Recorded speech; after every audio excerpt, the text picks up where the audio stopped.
और अब सीधा रुख करते हैं प्रधानमंत्री नरेंद्र मोदी के संबोधन की तरफ। विश्व भारती से निकले संदेश को पूरे विश्व तक पहुंचा रहा है।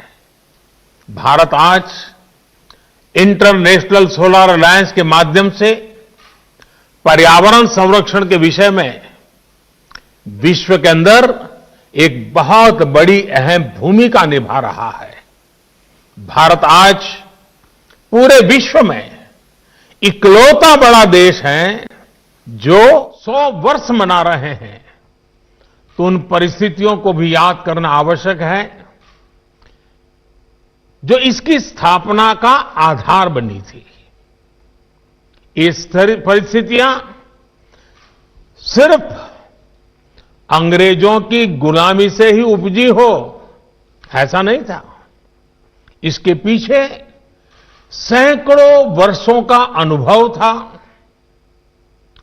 सैकड़ों वर्षों तक चले आंदोलनों की पृष्ठभूमि थी। आज आप विद्वज्जनों के बीच मैं इसकी एक विशेष चर्चा इसलिए कर रहा हूं कि इन बातों पर बहुत कम बात हुई है, बहुत कम ध्यान दिया गया है। इसकी चर्चा इसलिए भी आवश्यक है क्योंकि ये सीधे सीधे भारत के स्वतंत्रता आंदोलन और विश्व भारती के लक्ष्यों से जुड़ी है। साथियों, जब हम स्वतंत्रता संग्राम की बात करते हैं तो हमारे मन में सीधे 19वीं और 20वीं सदी का विचार आता है। लेकिन यह भी एक तथ्य है कि इन आंदोलनों की नींव बहुत पहले रखी गई थी। भारत की आजादी के आंदोलन को सदियों पहले से चले आ रहे अनेक आंदोलनों से ऊर्जा मिली थी। भारत की आध्यात्मिक और सांस्कृतिक एकता को भक्ति आंदोलन ने मजबूत करने का काम किया था। भक्ति युग में हिंदुस्तान के हर क्षेत्र, हर इलाके, पूरब, पश्चिम, उत्तर, दक्षिण, हर दिशा में हमारे संतों ने, महंतों ने, आचार्यों ने देश की चेतना को जागरूक रखने का अविरत, अविराम प्रयास किया। अगर दक्षिण की बात करें तो मध्वाचार्य, निम्बकाचार्य, वल्लभाचार्य, रामानुजाचार्य हुए। अगर पश्चिम की तरफ नजर करें तो मीराबाई, एकनाथ, तुकाराम, रामदास, नरसिंह मेहता। अगर उत्तर की तरफ नजर करें तो संत रामानंद, कबीरदास, गोस्वामी तुलसीदास, सूरदास, गुरु नानक देव, संत रैदास, अनगिनत महापुरुष। पूर्व की तरफ देखें, इतने सारे नाम हैं। चैतन्य महाप्रभु और श्रीमद शंकर देव जैसे संतों के विचारों से समाज को ऊर्जा मिलती रही। भक्ति काल के इसी खंड में रसखान, सूरदास, मलिक मोहम्मद जायसी, केशवदास, विद्यापति, न जाने कितने महान व्यक्तित्व हुए जिन्होंने अपनी रचनाओं को और रचनाओं से समाज को सुधारने का भी, आगे बढ़ने का भी और प्रगति का मार्ग दिखाया।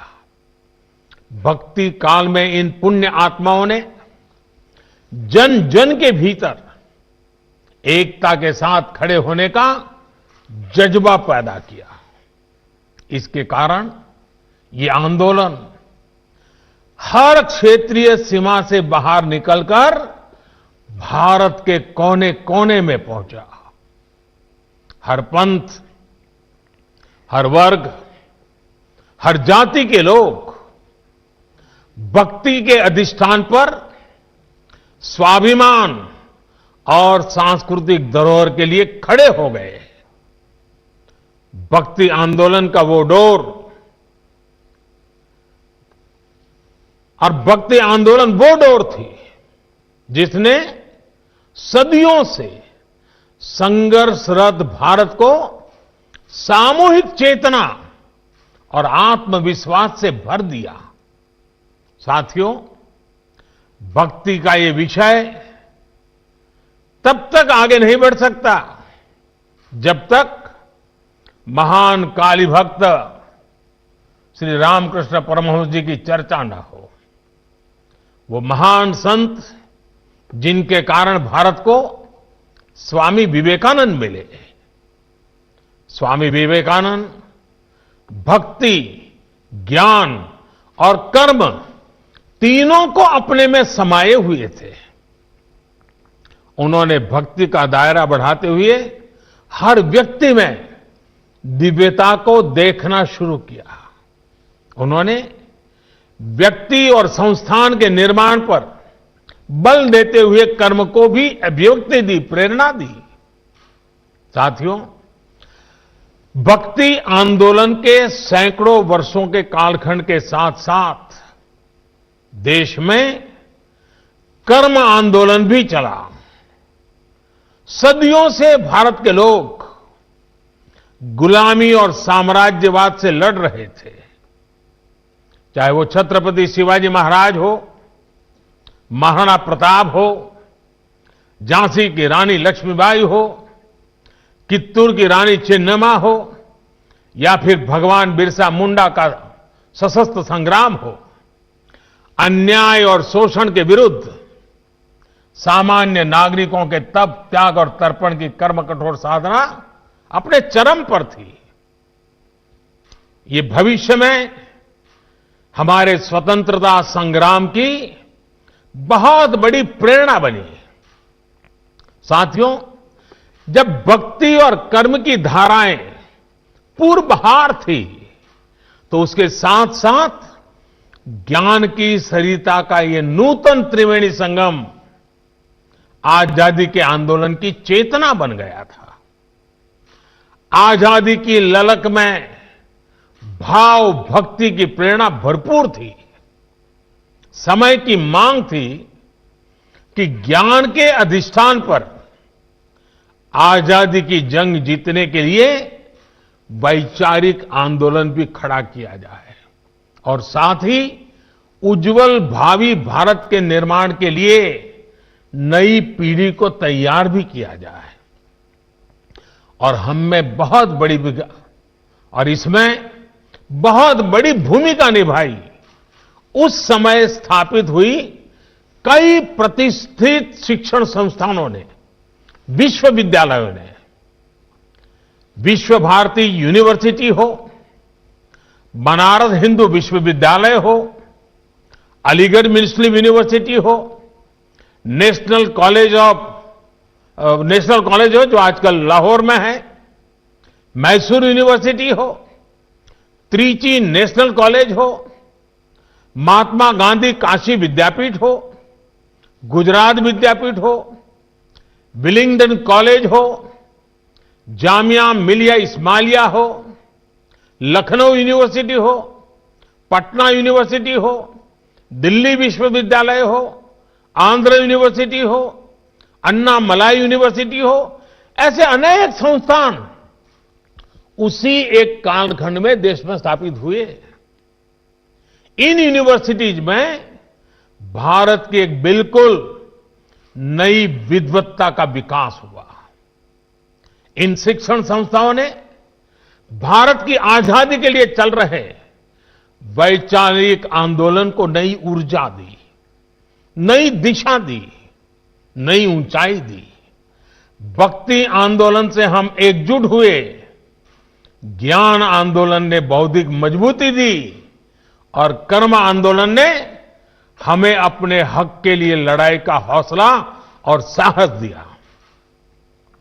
सैकड़ों वर्षों के कालखंड में चले ये आंदोलन त्याग, तपस्या और तर्पण की अनूठी मिसाल बन गए थे। इन आंदोलनों से प्रभावित होकर हजारों लोग आजादी की लड़ाई के बलिदान देने के लिए उस आजादी में बलिदान देने के लिए एक के बाद एक आगे आते रहे।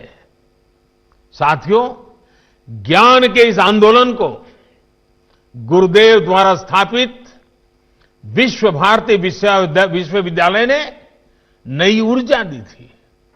गुरुदेव ने जिस तरह भारत की संस्कृति से जोड़ते हुए, अपनी परंपराओं से जोड़ते हुए विश्व भारती को जो स्वरूप दिया, उसने राष्ट्रवाद की एक मजबूत पहचान देश के सामने रखी।